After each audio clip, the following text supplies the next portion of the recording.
कहते हैं कि दुनिया में मन सबसे ज्यादा शक्तिशाली चीज होती है। अगर किसी चीज को तुम पूरे मन से चाह लो तो तुम उसे हासिल कर सकते हो। यह बात मैं नहीं कहता हूं, यह सभी महापुरुषों का कहना है। लेकिन अगर यह सत्य है, यह सच है, तो जो हम अपने मन से चाहते हैं वो हमें हासिल क्यों नहीं होता है? भाई, कोई भी इंसान अपने मन में दुख तो नहीं चाहेगा, लेकिन वह रहता तो दुखी ही है। हर इंसान अपने मन से तो कामयाब होना चाहता है, खूब पैसा कमाना चाहता है, लेकिन फिर भी वह कामयाब नहीं होता। भला ऐसा दुनिया में कौन इंसान होगा जो अपने मन में यह चाहेगा कि मैं नाकामयाब रहूं या मैं पैसा न कमाऊं? सोचने की बात है तो इसमें दो चीजें में निकलकर सामने आती है। या तो वह महापुरुष गलत थे जिन्होंने यह बात बोली कि मन से चाही हुई चीज हासिल हो जाती है, या फिर हम गलत हैं। आज की कहानी जो मैं आपको सुनाने वाला हूं, उसमें आपको एक ऐसा मंत्र मिलेगा। उसे समझने के बाद आपको एक ऐसा मंत्र पता चलेगा जिससे आप यह समझ पाएंगे कि अपने मन से कोई भी चीज कैसे करवाई जाती है। मन में किसी भी बात का बीज कैसे बोया जाता है, ये इस कहानी से आपको अच्छी तरह से समझ में आ जाएगा। और इससे आप यह भी समझ पाएंगे कि आकर्षण का नियम को लो अट्रैक्शन कैसे काम करता है।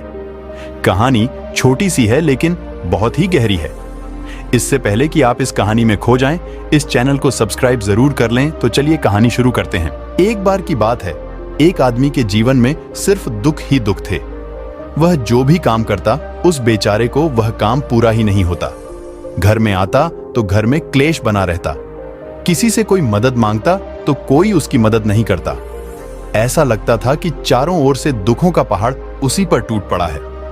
उसे समझ नहीं आ रहा था कि मैं इन दुखों से बाहर कैसे निकलूं। वह दिन रात यही सोचता रहता है कि अपने दुखों से छुटकारा कैसे पाना है।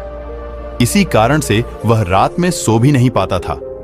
उसकी आंखों के नीचे बड़े बड़े काले घेरे बन गए थे, जो इस बात का प्रतीक थे कि वह आदमी कितना दुखी है और कितना चिंतित है। कभी कभी तो उसके मन में आत्महत्या करने की भी ख्याल आते थे, लेकिन अपने परिवार की चिंता करके वह यह कदम नहीं उठा पाता था। वह इतना दुखी हो गया कि उसने निर्णय किया कि वह इन दुखों से छुटकारा पाकर ही रहेगा।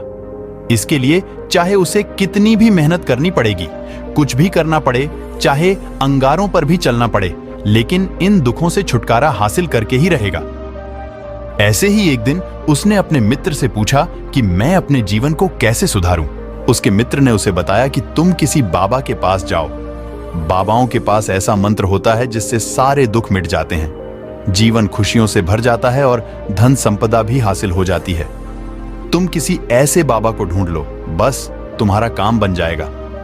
उस आदमी के मन में यह बात पूरी तरह से पक्की बैठ गई कि कोई बाबा ही मेरा दुख दूर कर सकता है, और इसीलिए उसे किसी भी बाबा के बारे में पता चलता तो वह उस बाबा के पास पहुंच जाता।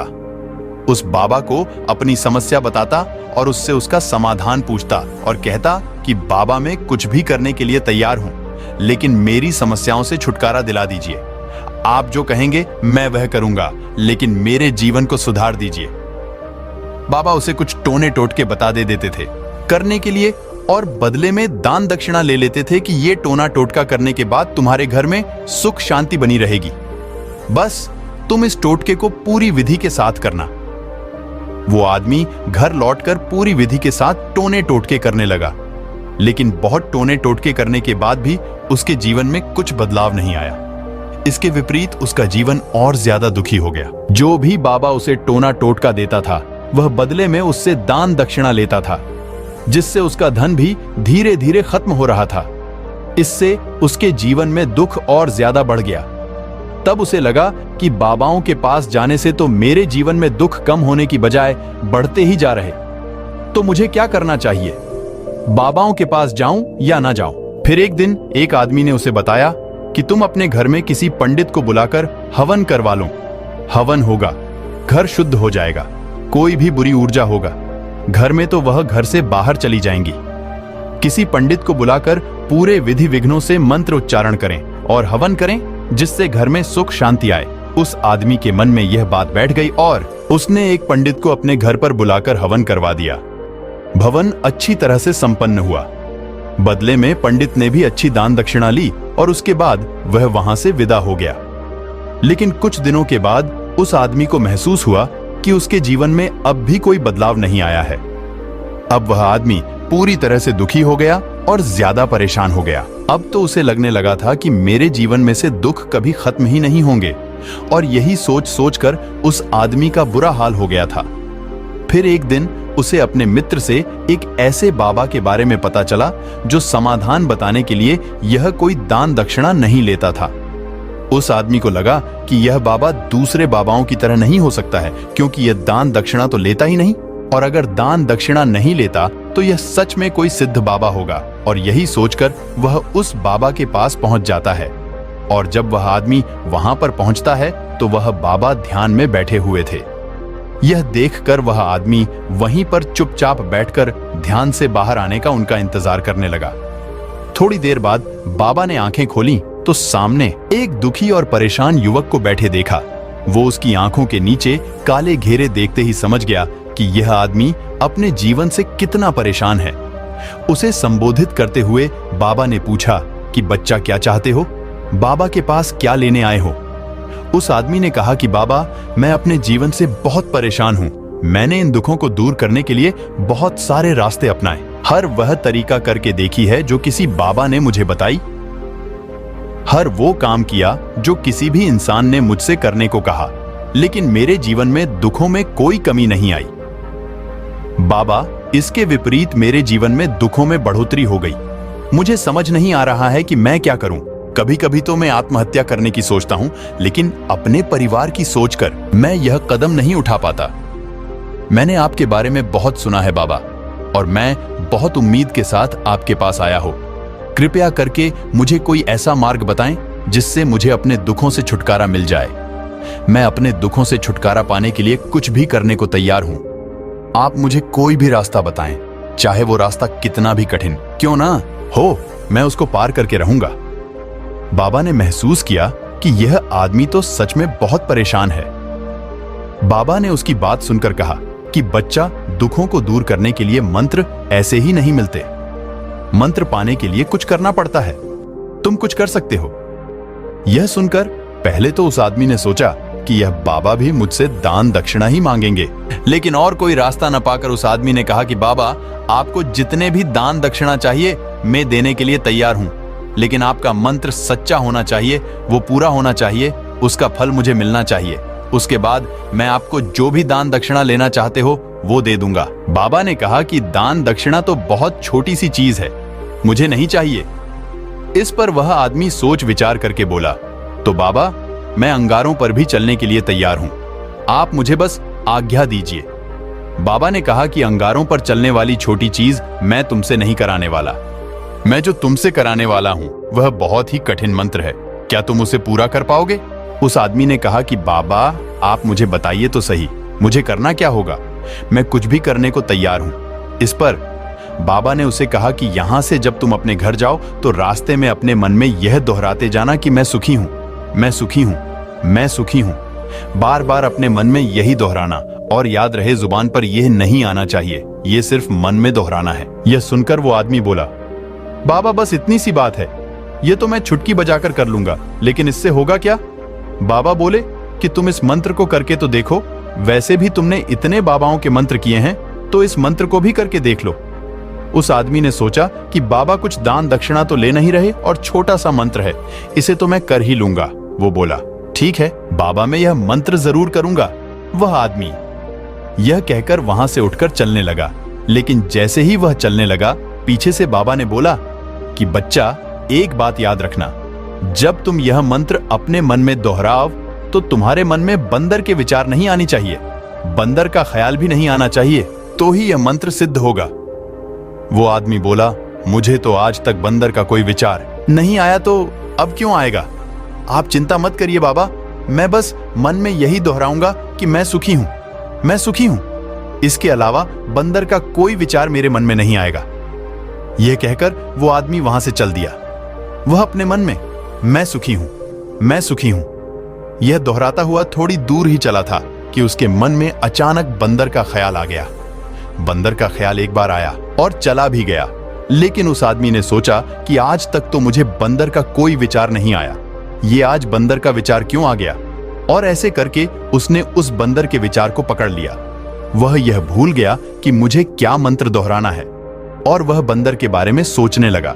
जब थोड़ी देर बाद उसे फिर से होश आया तो वह फिर से अपना वही मंत्र दोहराने लगा जो बाबा ने उसे बताया था, मैं सुखी हूं, मैं सुखी हूं।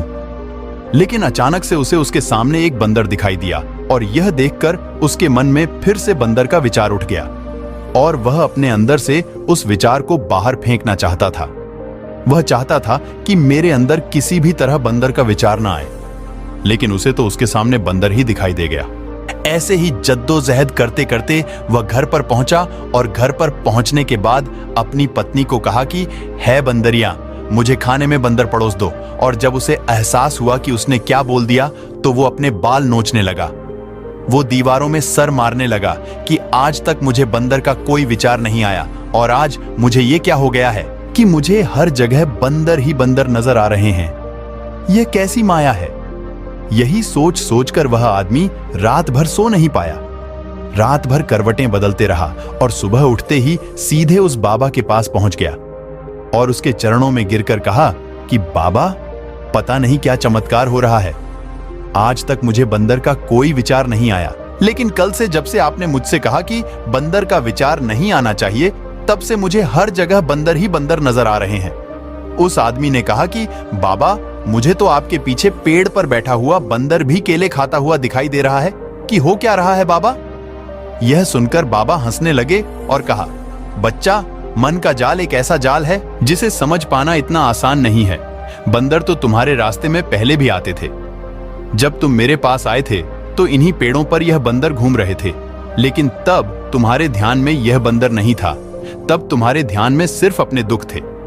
इसके बाद बाबा ने उसे बताया कि बच्चा, हम जिस चीज से भी दूर भागना चाहते हैं वही चीज हमारे मन में बहुत गहरे में प्रविष्ट हो जाते हैं।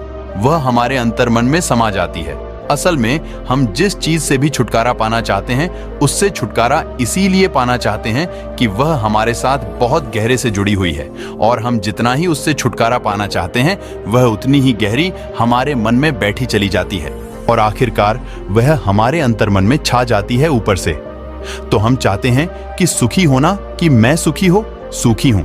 हमारे होंठ भी यही बोलते रहते हैं, लेकिन हमारे मन में दुख समान होते हैं। हमारे विचारों में, हमारे मन में हमें दुख ही दुख दिखाई देते हैं। इसलिए अपनी जुबान से बार बार यह बोलने से कि मैं सुखी हूं, मैं सुखी हूं, हम सुखी नहीं होंगे। जब तक यह मंत्र हमारे अंतर्मन में प्रविष्ट नहीं होगा तब तक हम सुखी नहीं होंगे। इस पर उस आदमी ने पूछा कि बाबा, लेकिन यह मंत्र हमारे अंतर्मन में प्रविष्ट कैसे होगा? यह सुनकर बाबा ने कहा कि बच्चा, अपने दुखों से लड़ना बंद कर दो। जब तक तुम अपने दुखों को दूर करने की सोचते रहोगे तब तक वह दुख तुमसे चिपके रहेंगे। तब तक वह दुख तुम्हारा अंतर्मन पर अपना राज्य जमाए बैठे रहेंगे और जिस दिन तुम उन दुखों के बारे में सोचना ही छोड़ दोगे, उन दुखों से छुटकारा ही नहीं पाना चाहोगे, उसी दिन से तुम्हारी जिंदगी से दुख गायब हो जाएंगे। क्योंकि किसी भी चीज से छुटकारा पाने के लिए हमें उस चीज के बारे में सोचना पड़ता है और हम जितना ही उस चीज के बारे में सोचते हैं वह उतनी ही गहरी हमारे मन में प्रविष्ट होती चली जाती है। हम अधिकतर समय दुखों के बारे में ही सोचते हैं। हम यही सोचते हैं कि हमारे जीवन में दुख है और हमें इससे छुटकारा पाना है। इसी वजह से बार बार सोचने से वह दुख हमारे अंतर्मन में प्रविष्ट हो जाते हैं और हमें एहसास भी नहीं होता है। इसीलिए अगर तुम दुखों से छुटकारा पाना चाहते हो तो दुखों से छुटकारा पाने के बारे में सोचना छोड़ दो, तुम्हें दुखों से छुटकारा मिल जाएगा। अक्सर आदमी धूम्रपान छोड़ना चाहता है, शराब छोड़ना चाहता है, सुबह अपने आप से यह वादा करता है कि मैं कोई भी गलत काम नहीं करूंगा, लेकिन शाम को जब लौटता है तो नशे में चूर होकर लौटता है। ऐसा क्यों होता है कि जो हम सोच रहे हैं वह पूरा कर ही नहीं पा रहे हैं? असल में हम उस चीज को बहुत ज्यादा तवज्जो दे रहे हैं, उस चीज को बहुत ज्यादा अहमियत दे रहे हैं। जब भी हम उस चीज को छोड़ने के बारे में सोचते हैं तो हम उसकी इंपॉर्टेंस यानी कि विशेषता और ज्यादा बढ़ा देते हैं। हमारा मन उस चीज के बारे में जितना ज्यादा सोचेगा, शराब या धूम्रपान छोड़ने के बारे में जितना ज्यादा सोचेगा, हमारा मन उतना ही उस चीज के पीछे ज्यादा भागेगा। हमें उस चीज से लड़ना नहीं है, बल्कि बिना सोचे गुजर जाना है। और अगर इस मंत्र को हम समझ लेते हैं तो हम अपने जीवन में जो भी पाना चाहते हैं उसे अपने अंतर्मन में डाल सकते हैं। और एक बार वह लक्ष्य हमारे अंतर्मन में बैठ जाता है तो फिर सफलता पाने में कोई समस्या नहीं आती, कोई दिक्कत नहीं आती। तो दोस्तों, आज के वीडियो में बस इतना ही। उम्मीद है आपको यह वीडियो पसंद आई होगी। अगर पसंद आई होगी तो वीडियो को एक लाइक करना मत भूलिएगा।